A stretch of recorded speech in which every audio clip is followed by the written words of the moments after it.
ਸਾਡੇ ਨਾਲ ਮੌਜੂਦ ਨੇ ਬੀਜੇਪੀ ਤੋਂ ਇਕਬਾਲ ਸਿੰਘ ਲਾਲਪੁਰਾ ਜੀ, ਜਿਨ੍ਹਾਂ ਨੂੰ ਤਾਜ਼ਾ ਜਿਹੜੀ ਹੈ ਜ਼ਿੰਮੇਵਾਰੀ ਸੌਂਪੀ ਗਈ ਹੈ ਨੈਸ਼ਨਲ ਸਪੋਕਸਪਰਸਨ ਦੀ। ਗੱਲ ਕਰਾਂਗੇ ਇਹਨਾਂ ਦੇ ਨਾਲ ਤਾਜ਼ਾ ਘਟਨਾਕ੍ਰਮ ਬਾਰੇ। ਇਕਬਾਲਪੁਰਾ ਜੀ, ਪਹਿਲਾਂ ਤਾਂ ਜੀ ਮੀਡੀਆ ਦੇ ਵਿੱਚ ਤੁਹਾਡਾ ਵੈਲਕਮ ਜੀ। ਵਾਹਿਗੁਰੂ ਜੀ ਕਾ ਖਾਲਸਾ, ਵਾਹਿਗੁਰੂ ਜੀ ਕੀ ਫਤਿਹ। ਜੈ ਹਿੰਦ, ਨਮਸਕਾਰ ਜੀ, ਤੁਹਾਡਾ ਬਹੁਤ ਬਹੁਤ ਧੰਨਵਾਦ ਜੀ। ਸਰ, ਅਕਾਲੀ ਭਾਜਪਾ ਦਾ 2 ਦਸ਼ਕ ਪੁਰਾਣਾ ਗੱਠਜੋੜ ਸੀ। ਅੱਜ ਕਿਸਾਨਾਂ ਦੇ ਮੁੱਦੇ ਨੂੰ ਲੈ ਕੇ ਅਕਾਲੀ ਦਲ ਕਹਿ ਰਿਹਾ ਕਿ ਅਸੀਂ ਗੱਠਜੋੜ ਜਿਹੜਾ ਹੈ ਤੋੜ ਲਿਆ ਹੈ, ਕੀ ਕਹੋਗੇ?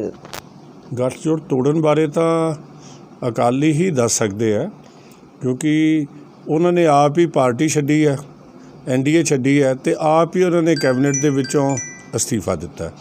ਉਹਨਾਂ ਨੂੰ ਕਿਸੇ ਨੇ ਨਹੀਂ ਕਿਹਾ ਕਿ ਤੁਸੀਂ ਅਸਤੀਫਾ ਦੇ ਜਾਓ। ਹਾਂਜੀ, ਇਸ ਕਰਕੇ ਉਹਨਾਂ ਦਾ ਸਵਾਲ ਹੈ, ਉਹੀ ਜਵਾਬ ਦੇ ਸਕਦੇ ਆ। ਉਹਨਾਂ ਮੁਤਾਬਕ ਜੀ ਉਹ ਕਹਿ ਰਹੇ ਆ ਅਕਾਲੀ ਦਲ ਵੱਲੋਂ ਕਿ ਸੁਖਬੀਰ ਜੀ ਵੀ ਕਿ ਸਾਨੂੰ ਪੁੱਛਿਆ ਨਹੀਂ ਗਿਆ, ਇਸ ਬਿੱਲ ਦੇ ਬਾਰੇ ਡਿਸਕਸ਼ਨ ਨਹੀਂ ਕੋਈ ਕੀਤੀ ਗਈ, ਸਾਡੀ ਜਿਹੜੀ ਅਸੀਂ ਗੱਲ ਕਹਿਣਾ ਚਾਹੁੰਦੇ ਸੀ ਉਹ ਵਿੱਚ ਨੋਟ ਨਹੀਂ ਕੀਤੀ ਗਈ, ਕੀ ਕਹੋਗੇ? ਦੇਖੋ, ਕੈਬਨਿਟ ਮੀਟਿੰਗ ਦੇ ਵਿੱਚ ਸਾਂਝੀ ਜ਼ਿੰਮੇਵਾਰੀ ਹੁੰਦੀ ਹੈ, ਅਤੇ ਸਰਦਾਰਨੀ ਹਰਸਿਮਰਤ ਕੌਰ ਬਾਦਲ ਸਾਰੀਆਂ ਕੈਬਨਿਟ ਮੀਟਿੰਗਸ ਅਟੈਂਡ ਕਰਦੇ ਰਹੇ। ਕੈਬਨਿਟ ਦਾ ਮਤਲਬ ਹੈ ਸੀਨੀਅਰ ਮਿਨਿਸਟਰ ਹੈ।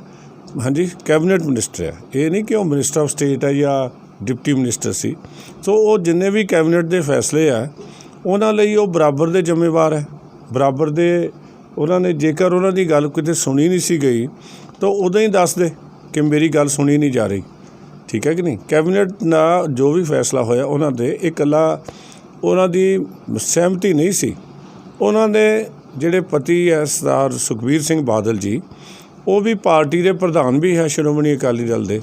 ਜਦੋਂ ਤੋਂ ਇਹ ਜਿਹੜਾ ਨੋਟੀਫਿਕੇਸ਼ਨ ਜਾਰੀ ਹੋਇਆ ਸੀਗਾ, ਅਤੇ ਉਹਨਾਂ ਤੋਂ ਬਾਅਦ ਲਗਾਤਾਰ ਉਹ ਇਹਨੂੰ ਡਿਫੈਂਡ ਕਰਦੇ ਆ ਰਹੇ ਸੀ, ਇਹਦੇ ਹੱਕ 'ਚ ਬੋਲਦੇ ਆ ਰਹੇ ਸੀ, ਅਤੇ ਇੱਕਦਮ ਹੀ ਉਹ ਉਲਟੇ ਹੋ ਗਏ, ਸਮਰਸਾਲਟ ਕਰ ਗਏ। ਨਹੀਂ, ਇੱਕਦਮ ਉਲਟੇ ਹੋਣ ਦਾ ਕੀ ਕਾਰਨ ਮੰਨਦੇ ਹੋ ਤੁਸੀਂ ਵੀ ਜਿਹੜੇ ਇੱਕਦਮ ਉਲਟੇ ਹੋ ਗਏ? ਤੁਹਾਡੇ ਮੁਤਾਬਕ ਉਹਨਾਂ ਦੇ ਇੱਕਦਮ ਜਿਹੜਾ ਵਿਰੋਧ ਦੇ ਵਿੱਚ ਆਉਣਾ ਕੀ ਕਾਰਨ ਰਿਹਾ ਹੋਏਗਾ? ਦੇਖੋ, ਉਹਨਾਂ ਨੂੰ ਪਤਾ ਹੋਏਗਾ ਵੀ ਕੀ ਕਾਰਨ ਹੈ। ਅੱਜ ਪੰਜਾਬ ਦੇ ਵਿੱਚ ਕਾਂਗਰਸ ਸਰਕਾਰ ਤੋਂ ਲੋਕੀ ਅੱਤ ਦੇ ਦੁਖੀ ਆ। ਲੋਕੀ ਦੁਖੀ ਹੈ ਪਿਛਲੀ ਸਰਕਾਰ ਦੀ ਕਾਰਗੁਜ਼ਾਰੀ ਤੋਂ, ਕਿ ਸ਼੍ਰੀ ਗੁਰੂ ਗ੍ਰੰਥ ਸਾਹਿਬ ਦੀ ਬੇਅਦਬੀ ਹੋਈ। ਸਾਡੇ ਇਲਾਕੇ ਦੀ ਗੱਲ ਕੀਤੀ ਜਾਵੇ, ਮਾਈਨਿੰਗ ਪਿਛਲੇ 20 ਸਾਲ ਤੋਂ ਚੱਲ ਰਹੀ ਹੈ, ਔਰ ਇਹ ਗੈਰ ਕਾਨੂੰਨੀ ਹੈ। ਸਾਡਾ ਪਾਣੀ ਚਲਾ ਗਿਆ, ਸਾਡੇ ਜਿਹੜੀਆਂ ਕੋਈ ਪਾਣੀ ਜਿਹੜਾ ਸਾਡੇ ਇੱਥੇ ਦਰਿਆ ਵੀ ਹੈ, ਸਾਡੇ ਨਹਿਰਾਂ ਵੀ ਹੈ, ਲੇਕਿਨ ਕਿਸੇ ਨੇ ਉਦਮ ਨਹੀਂ ਕੀਤਾ ਕਿ ਸਾਡੇ ਖੇਤਾਂ ਨੂੰ ਇੱਥੇ ਮੰਡ 'ਚ ਪਾਣੀ ਦਿੱਤਾ ਜਾਵੇ, ਇਹਦੇ 'ਚ ਪਾਣੀ ਦਿੱਤਾ ਜਾਵੇ, ਪਹਾੜ ਨੂੰ ਪਾਣੀ ਦਿੱਤਾ ਜਾਵੇ। ਸੋ ਇਹ ਚੀਜ਼ਾਂ ਤਾਂ ਇੱਕ ਡਿਵੈਲਪਮੈਂਟ ਵਾਸਤੇ ਉਹੀ ਹੈ ਜਿਹੜੀ ਕੇਂਦਰ ਸਰਕਾਰ ਤੋਂ ਇਲਾਵਾ ਪੰਜਾਬ ਦੀ ਸਰਕਾਰ ਜ਼ਿੰਮੇਵਾਰ ਹੁੰਦੀ ਹੈ। ਹੁਣ ਧਰਤੀ ਖਿਸਕੀ ਹੈ ਥੱਲਿਓਂ, ਜੋ ਕੁਛ ਉੱਥੇ ਹੋਇਆ ਅੰਮ੍ਰਿਤਸਰ, ਉਹ ਸਾਰਿਆਂ ਦੇ ਸਾਹਮਣੇ ਹੈ ਕਿ ਸ਼੍ਰੀ ਗੁਰੂ ਗ੍ਰੰਥ ਸਾਹਿਬ ਜਿਹੜੇ ਹੈ ਉਹ SGPC ਦੇ ਕਸਟਡੀ ਦੇ ਵਿੱਚੋਂ ਲਾਪਤਾ ਹੋ ਗਏ।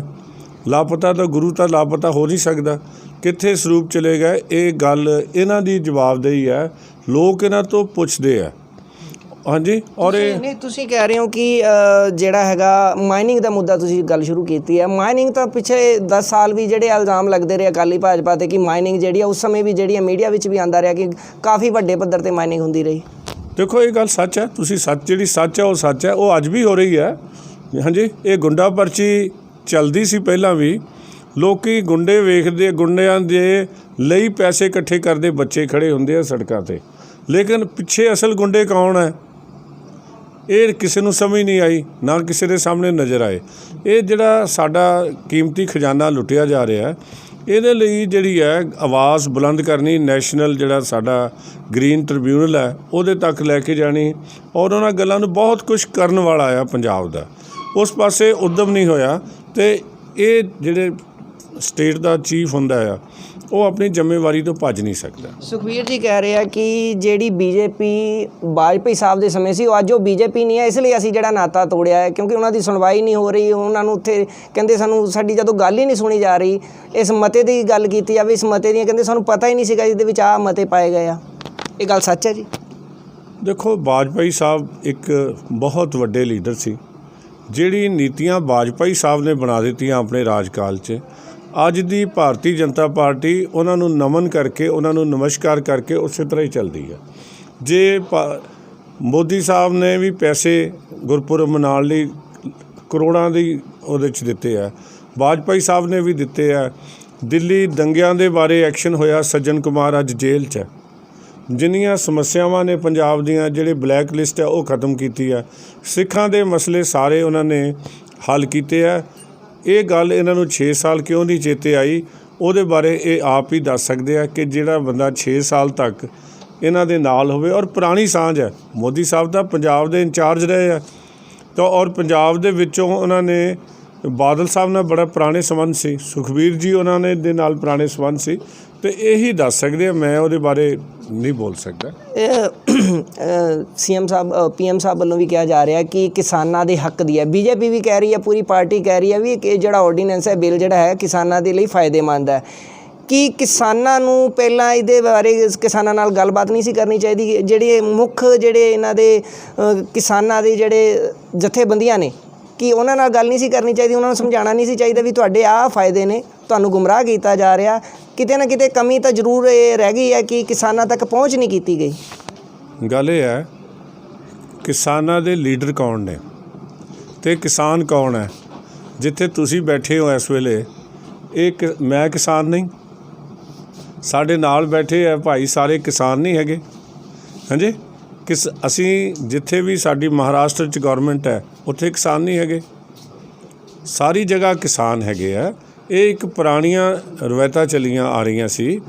ਗੱਲ ਇਹ ਹੈ ਕਿ ਲੋਕਾਂ ਨੂੰ ਭਰਮ ਭੁਲੇਖੇ ਅਤੇ ਸ਼ੰਕੇ ਖੜ੍ਹੇ ਕੀਤੇ ਜਾ ਰਹੇ ਆ। ਰਾਜਨੀਤੀ ਦੇ ਵਿੱਚ ਐਸਾ ਹੁੰਦਾ ਹੈ ਕਿ ਪ੍ਰੋਪੋਗੰਡਾ ਝੂਠਾ ਕਰ ਦਿਓ, ਗੱਲ ਅਗਲੇ ਦੀ ਸੱਚੀ ਜਿਹੜੀ ਆ ਉਹਨੂੰ ਘੁਮਾ ਦਿਓ। ਹੁਣ ਗੱਲ ਤਾਂ ਸੱਚ ਕੀ ਹੈ, ਲੋਕਾਂ ਦੇ ਦੋ ਸ਼ੰਕੇ ਆ ਜਿਹੜੇ ਮੈਂ ਸਮਝਦਾ। ਪਹਿਲਾ ਸ਼ੰਕਾ ਤਾਂ ਇਹ ਹੈ ਕਿ MSP ਬੰਦ ਹੋ ਜਾਏਗੀ। MSP ਕੋਈ ਲਾਅ ਨਹੀਂ ਹੈਗਾ, ਕੋਈ ਕਾਨੂੰਨ ਨਹੀਂ ਹੈਗਾ। MSP ਇੱਕ ਟ੍ਰੈਡੀਸ਼ਨ ਬਣੀ ਹੋਈ ਹੈ। ਪਰ ਕਹਿੰਦੇ ਉਹਦੇ ਵਿੱਚ ਲਿਖਿਆ ਨਹੀਂ ਗਿਆ, ਉਹਦੇ ਵਿੱਚ ਅਗਰ ਲਿਖ ਦਿੰਦੇ ਤਾਂ ਕੀ ਨੁਕਸਾਨ ਸੀਗਾ? ਜੀ MSP ਦਾ ਕੋਈ ਕਾਨੂੰਨ ਜੇ ਤਾਂ ਪਹਿਲਾਂ ਹੈਗਾ ਕਾਂਗਰਸ ਦਾ ਬਣਿਆ ਹੋਇਆ, ਅਤੇ ਫਿਰ ਤਾਂ ਇਹ ਇੱਕ ਟ੍ਰੈਡੀਸ਼ਨ ਹੈ, ਹਰ ਸਾਲ ਵਧਣਾ ਹੁੰਦਾ। ਹਰ ਸਾਲ ਪਿੱਛੇ ਤੋਂ ਚੱਲ ਕੇ 150 ਰੁਪਏ ਤੋਂ ਤਾਂ MSP ਵੱਧਦੀ ਆ ਰਹੀ ਹੈ। ਇਹ ਤਾਂ MSP ਤਾਂ ਰਹੇਗੀ ਔਰ ਵਧੇਗੀ, ਇਹ ਤਾਂ ਹਰ ਸਾਲ ਵਧੇਗੀ। ਦੂਜੀ ਗੱਲ ਹੈ ਇਹ ਸੀ ਕਿ ਜਿਹੜਾ ਸਾਡਾ ਸਮਾਨ ਹੈ ਇਹ ਚੁੱਕਿਆ ਜਾਏਗਾ ਕਿ ਨਹੀਂ ਚੁੱਕਿਆ ਜਾਏਗਾ, ਖਰੀਦ ਹੋਏਗੀ ਕਿ ਨਹੀਂ ਹੋਏਗੀ, ਇਹ ਭਰਮ ਭੁਲੇਖਾ ਪੈਦਾ ਕੀਤਾ ਜਾ ਰਿਹਾ। ਦੇਖੋ, ਪਬਲਿਕ ਡਿਸਟਰੀਬਿਊਸ਼ਨ ਸਿਸਟਮ ਹੈ। 2 ਰੁਪਏ ਕਿਲੋ ਕਣਕ ਆ ਰਹੀ ਹੈ, ਚੌਲ ਸਸਤੇ ਆ ਰਹੇ ਆ, ਦਾਲਾਂ ਸਸਤੀਆਂ ਆ ਰਹੀਆਂ, ਅਤੇ ਜੇ ਖਰੀਦਾਂਗੇ ਨਹੀਂ ਤਾਂ ਦੇਵਾਂਗੇ ਕਿੱਥੋਂ? ਜੇ ਭਾਰਤ ਸਰਕਾਰ ਖਰੀਦੇਗੀ ਨਹੀਂ ਤਾਂ ਦੇਗੀ ਕਿੱਥੋਂ? ਇਹ ਇੱਕ ਭਰਮ ਭੁਲੇਖਾ ਹੈ। ਇਹ ਕਣਕ ਦੀ ਖਰੀਦ ਵੀ ਜਾਰੀ ਰਹੇਗੀ, ਝੋਨੇ ਦੀ ਖਰੀਦ ਵੀ ਜਾਰੀ ਰਹੇਗੀ। ਇਹ ਦੋ ਕੰਮ ਹੋਏ ਆ। ਇੱਕ ਤਾਂ ਹੈ ਪੁਰਾਣੀ ਸੜਕ, ਉਹਦੇ 'ਤੇ ਤੁਸੀਂ ਜਾਣਾ ਚਲੇ ਜਾਓ। ਇੱਕ ਨਾਲ ਮੋਦੀ ਸਾਹਿਬ ਨੇ GT ਰੋਡ ਬਣਾ ਦਿੱਤੀ ਹੈ।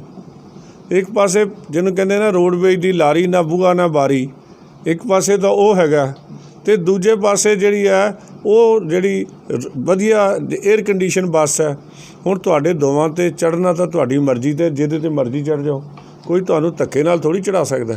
ਆਉਣ ਵਾਲੇ ਦਿਨਾਂ ਦੇ ਵਿੱਚ BJP ਕਿਸਾਨਾਂ ਦੇ ਵਿੱਚ ਜਾਏਗੀ, ਉਹਨਾਂ ਨੂੰ ਸਮਝਾਏਗੀ। ਅਗਰ ਤੁਹਾਨੂੰ ਲੱਗ ਰਿਹਾ ਕਿ ਕਿਸਾਨਾਂ ਦੇ ਫਾਇਦੇ ਦੀ ਔਰ ਕਿਸਾਨ ਨਹੀਂ ਸਮਝ ਰਹੇ, ਕੋਈ ਇੱਦਾਂ ਦੀ ਮੁਹਿੰਮ ਸ਼ੁਰੂ ਕੀਤੀ ਜਾ ਰਹੀ ਹੈ BJP ਵੱਲੋਂ ਕਿ ਕਿਸਾਨਾਂ ਤੱਕ ਪਹੁੰਚ ਕੀਤੀ ਜਾਏਗੀ ਔਰ ਕਿਸਾਨਾਂ ਨੂੰ ਇਹਦੇ ਬਾਰੇ ਸਮਝਾਇਆ ਜਾ, ਕੋਈ ਇੱਦਾਂ ਦਾ ਪ੍ਰੋਗਰਾਮ ਸ਼ੁਰੂ ਕੀਤਾ ਜਾ ਰਿਹਾ?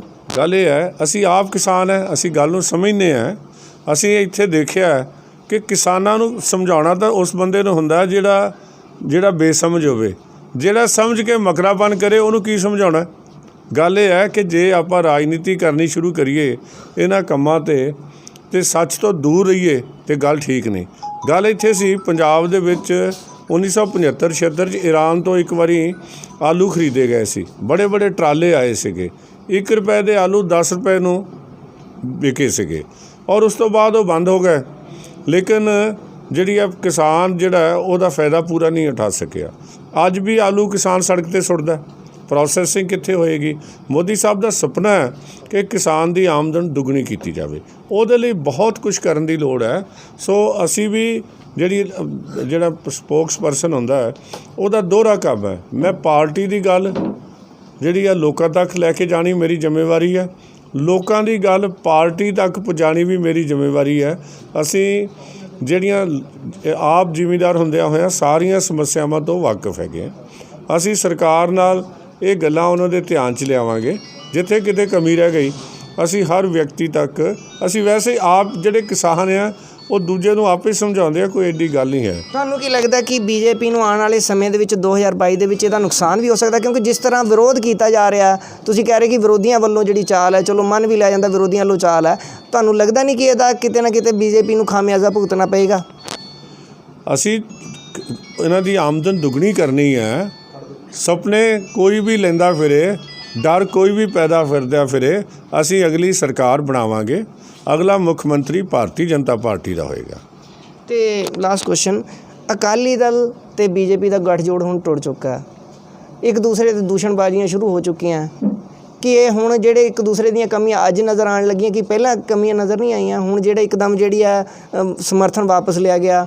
ਬੀਜੇਪੀ ਵੱਲੋਂ ਵੀ ਬਿਆਨ ਆ ਰਹੇ ਆ ਅਕਾਲੀ ਦਲ ਦੇ ਵਿਰੁੱਧ, ਅਕਾਲੀ ਦਲ ਵੱਲੋਂ ਵੀ ਬੀਜੇਪੀ ਦੇ ਵਿਰੁੱਧ ਆ ਰਹੇ ਆ। ਪਹਿਲਾਂ ਜਦੋਂ ਇਕੱਠੇ ਸਰਕਾਰ ਚਲਾਉਂਦੇ ਸੀ ਉਦੋਂ ਕਮੀਆਂ ਨਜ਼ਰ ਨਹੀਂ ਆਈਆਂ। ਅਸੀਂ ਤਾਂ ਹਲੇ ਵੀ ਕੋਈ ਕਮੀ ਨਹੀਂ ਦੇਖਦੇ। ਗੱਲ ਇਹ ਹੈ ਕਿ ਜਿਹੜਾ ਮਿਲ ਕੇ ਚੱਲਣਾ ਹਮੇਸ਼ਾ ਚੰਗਾ ਹੁੰਦਾ, ਔਰ ਜਿਹੜੇ ਲੋਕ ਹੈ ਜਦੋਂ ਤੱਕ ਅਸੀਂ ਸਮਾਜ ਨੂੰ ਅੱਗੇ ਵਧਾਉਣਾ ਹੈ ਤੇ ਸਾਰਿਆਂ ਦੇ ਇਕੱਠੇ ਹੋਣ ਦੀ ਲੋੜ ਹੈ। ਪੰਜਾਬ ਦੇ ਵਿੱਚ 80 ਤੋਂ ਜ਼ਿਆਦਾ ਸਿੱਖ MLA ਆ 117 ਦੇ ਵਿੱਚੋਂ, ਤੇ ਸਿੱਖਾਂ ਦੀਆਂ ਸਮੱਸਿਆਵਾਂ ਹਾਲੇ ਵੀ ਖੜੀਆਂ। ਇਹ ਆਪ ਨਹੀਂ ਕਦੇ ਅਸੈਂਬਲੀ 'ਚ ਇਕੱਠੇ ਹੋ ਕੇ ਬੈਠੇ ਜਿਹੜੇ ਤਾਂ ਕਿ ਅਸੀਂ ਮਿਲ ਕੇ ਜਿਹੜੀਆਂ ਸਮੱਸਿਆਵਾਂ ਆ ਇਹਨਾਂ ਦਾ ਹੱਲ ਕਰੀਏ। ਤਾਂ ਇਹ ਚੀਜ਼ਾਂ ਆ ਕੁਛ ਜਿਹੜੀ ਰਾਜਨੀਤੀ ਆਪਣੀ ਥਾਂ ਆ, ਦੇਸ਼ ਨੂੰ ਪੰਜਾਬ ਨੂੰ ਅੱਗੇ ਵਧਾਉਣ ਲਈ ਇਕੱਠੇ ਹੋਣਾ ਆਪਣੀ ਇੱਕ ਵੱਖਰੀ ਜਿਹੜੀ ਹੈ ਪੋਜੀਸ਼ਨ ਹੈ, ਜਿਹਨੂੰ ਸਾਰਿਆਂ ਨੂੰ ਮਿਲ ਕੇ ਚੱਲਣਾ ਚਾਹੀਦਾ। ਅਸੀਂ ਕਿਸੇ 'ਚ ਦੋਸ਼ ਨਹੀਂ ਕਰਦੇ, ਕਿਸੇ ਨੇ ਕਿਉਂ ਦੋਸ਼ ਕੱਢੀਏ। ਹਾਂਜੀ, ਸਾਰੇ ਚੰਗੇ ਨੇ, ਲੇਕਿਨ ਮਿਲ ਕੇ ਬਹਿ ਕੇ ਇਕੱਠਿਆਂ ਹੋ ਕੇ ਕੰਮ ਕਰਨਾ ਔਰ ਪੰਜਾਬ ਦੀ ਖੁਸ਼ਹਾਲੀ ਲਈ ਅੱਗੇ ਵਧਣਾ, ਇਹਦੇ ਲਈ ਜਿਹੜੀ ਹੈ ਭਾਰਤੀ ਜਨਤਾ ਪਾਰਟੀ ਮੋਦੀ ਸਾਹਿਬ ਦੀ ਸਰਕਾਰ ਇਸ ਵਾਸਤੇ ਲਗਾਤਾਰ ਜਿਹੜੀ ਹੈ, ਔਰ ਸਿੱਖਾਂ ਨੂੰ ਭਾਈਚਾਰੇ ਨੂੰ ਨਾਲ ਮਿਲ ਕੇ ਲੈ ਕੇ। ਇਹ ਹੈ ਕਿ ਲੋਕਾਂ ਨੂੰ ਸ਼ੰਕਾ ਹੈ ਕਿ ਅਸੀਂ 2002 ਦੇ ਵਿੱਚ ਇੱਕ ਫੈਸਲਾ ਲੋਕਾਂ ਤੱਕ ਵੀ ਆਇਆ ਗਿਆ ਕਿ ਸਿੱਖ ਇੱਕ ਵੱਖਰੀ ਕੌਮ ਹੈ, ਅਸੀਂ ਉਹਨੂੰ ਮਾਨਤਾ ਦਿੰਦੇ ਹਾਂ ਔਰ ਸਿੱਖਾਂ ਦਾ ਸਤਿਕਾਰ ਕਰਦੇ ਹਾਂ। ਜੇ ਭਾਰਤ ਅੱਜ ਇਸ ਤਰ੍ਹਾਂ ਹੈ ਤੇ ਗੁਰੂ ਗੋਬਿੰਦ ਸਿੰਘ ਸਾਹਿਬ ਤੇ ਦੂਜੇ ਸਾਰੇ ਗੁਰੂਆਂ ਦੀਆਂ ਕੁਰਬਾਨੀਆਂ ਤੇ ਹੈ। ਜਿਸ ਧਰਤੀ ਅਨੰਦਪੁਰ ਸਾਹਿਬ ਤੇ ਬੈਠੇ ਆ, ਇੱਥੇ ਕੀ ਨਹੀਂ ਹੋਇਆ, ਕਿੰਨੀਆਂ ਸ਼ਹੀਦੀਆਂ ਹੋਈਆਂ। ਸੋ ਇਹਨਾਂ ਦਾ ਸਾਰੀ ਭਾਰਤੀ ਜਨਤਾ ਪਾਰਟੀ ਸਤਿਕਾਰ ਕਰਦੀ ਹੈ ਸਿੱਖ ਕੌਮ ਦਾ, ਤੇ ਔਰ ਇੱਕ ਸਮਝਦੀ ਹੈ ਕਿ ਸਿੱਖ ਖੁਸ਼ਹਾਲ ਹੋਣ। ਜਿੱਥੇ ਬਹੁਤ ਗਿਣਤੀ ਵਿੱਚ ਸਿੱਖ ਵਸਦੇ ਆ ਪੰਜਾਬ 'ਚ, ਉਹਨਾਂ ਨੂੰ ਵੀ ਖੁਸ਼ਹਾਲੀ ਨਜ਼ਰ ਆਉਣੀ ਚਾਹੀਦੀ ਹੈ। ਬੀਜੇਪੀ ਆਉਣ ਵਾਲੇ ਸਮੇਂ ਦੇ ਵਿੱਚ ਅਕਾਲੀ ਦਲ ਤੋਂ ਨਾਤਾ ਟੁੱਟ ਗਿਆ, ਕਿਤੇ ਨਵੀਂ ਪਾਰਟੀ ਕੋਈ ਲੱਭ ਰਹੀ ਹੈ, ਕੋਈ ਨਵਾਂ ਕੋਈ ਗੱਠਜੋੜ ਦੀ ਤਿਆਰੀ ਦੇ ਵਿੱਚ ਹੈ ਬੀਜੇਪੀ? ਅਸੀਂ ਲੋਕਾਂ ਦੀ ਸੇਵਾ ਵਾਸਤੇ ਹਾਂ। ਹਾਲੇ ਤਾਂ ਅਸੀਂ ਲੋਕਾਂ ਦੇ ਵਿੱਚ ਲੋਕ ਕਚਹਿਰੀ 'ਚ ਹਾਜ਼ਰ ਹੈ, ਲੋਕਾਂ ਦੀ ਸੇਵਾ ਕਰਾਂਗੇ ਤੇ ਅਸੀਂ ਰਾਸ਼ਟਰੀ ਪਾਰਟੀ ਹਾਂ। ਸਾਨੂੰ ਹਾਲੇ ਤੱਕ ਤਾਂ ਮੈਨੂੰ ਨਹੀਂ ਲੱਗਦਾ ਵੀ ਇਹ ਸੰਭਾਵਨਾਵਾਂ ਹੁੰਦੀਆਂ ਮੈਂ ਚੰਗਾ ਕਵਾਂ ਮਾੜਾ ਕਵਾਂ, ਕੱਲ੍ਹ ਕੀ ਹੁੰਦਾ ਇਹ ਕੁਦਰਤੀ ਜਾਣਦੀ ਹੈ। ਸੋ ਅਸੀਂ ਆਪਣੀ ਪਾਰਟੀ ਮਜ਼ਬੂਤ ਹੈ, ਅਸੀਂ ਇਲੈਕਸ਼ਨ ਲੜਨ ਦੇ ਸਮਰੱਥ ਹੈ। ਪਾਰਟੀਆਂ 'ਚ ਸਮਝੌਤੇ ਹੁੰਦੇ ਵੀ ਰਹਿੰਦੇ ਆ ਅਤੇ ਟੁੱਟਦੇ ਵੀ ਰਹਿੰਦੇ ਆ, ਇਹ ਇੱਕ ਕੁਦਰਤੀ ਰੁਝਾਨ ਹੈਗਾ। ਲੇਕਿਨ ਬੀਜੇਪੀ ਪੰਜਾਬ ਦੇ ਵਿੱਚ ਇੰਨੀ ਮਜ਼ਬੂਤ ਹੈ ਕਿ ਅਸੀਂ ਆਪਣੀ ਸਰਕਾਰ ਆਪਣੇ ਪੈਰਾਂ 'ਤੇ ਬਣਾ ਸਕਦੇ ਹਾਂ। ਇਹ ਸੀਗੇ ਨੈਸ਼ਨਲ ਸਪੋਕਸਪਰਸਨ ਇਕਬਾਲ ਸਿੰਘ ਲਾਲਪੁਰਾ ਜੀ, ਜਿਨ੍ਹਾਂ ਦਾ ਕਹਿਣਾ ਹੈ ਕਿ ਬੀਜੇਪੀ ਕਾਫੀ ਸਟਰੋਂਗ ਪਾਰਟੀ ਹੈ ਔਰ ਪੰਜਾਬ ਦੇ ਵਿੱਚ ਆਉਣ ਵਾਲੇ 2022 ਦੇ ਵਿੱਚ ਆਪਣੇ ਦਮ ਤੇ ਜਿਹੜੀ ਹੈ ਸਰਕਾਰ ਬਣਾਏਗੀ, ਕਾਫੀ ਕਾਬਲ ਹੈ। ਔਰ ਦੂਸਰੇ ਪਾਸੇ ਕਿਸਾਨੀ ਬਿੱਲ ਨੂੰ ਲੈ ਕੇ ਇਹਨਾਂ ਵੱਲੋਂ ਕਿਹਾ ਜਾ ਰਿਹਾ ਕਿ ਵਿਰੋਧੀਆਂ ਵੱਲੋਂ ਜਿਹੜਾ ਹੈਗਾ ਭਰਮ ਫੈਲਾਇਆ ਜਾ ਰਿਹਾ, ਕਿਸਾਨਾਂ ਦੇ ਵਿੱਚ ਜਿਹੜਾ ਇੱਦਾਂ ਦਾ ਭਰਮ ਫੈਲਾਇਆ ਜਾ ਰਿਹਾ ਕਿ ਮੰਡੀਆਂ ਬੰਦ ਹੋ ਜਾਣਗੀਆਂ, ਇੱਦਾਂ ਦਾ ਕੁਝ ਵੀ ਨਹੀਂ ਹੈ। ਚਲੋ ਇਹ ਤਾਂ ਆਉਣ ਵਾਲਾ ਸਮਾਂ ਦੱਸੇਗਾ ਕਿ ਬੀਜੇਪੀ 2022 ਦੇ ਵਿੱਚ ਕੀ ਕਰਦੀ ਹੈ, ਇਹ ਤਾਂ ਆਉਣ ਵਾਲਾ ਸਮਾਂ ਹੀ ਦੱਸੇਗਾ। ਕੈਮਰਾਮੈਨ ਬਲਵਿੰਦਰ ਦੇ ਨਾਲ ਵਿਮਲ ਕੁਮਾਰ, ਜ਼ੀ ਮੀਡੀਆ, ਸ਼੍ਰੀ ਆਨੰਦਪੁਰ ਸਾਹਿਬ।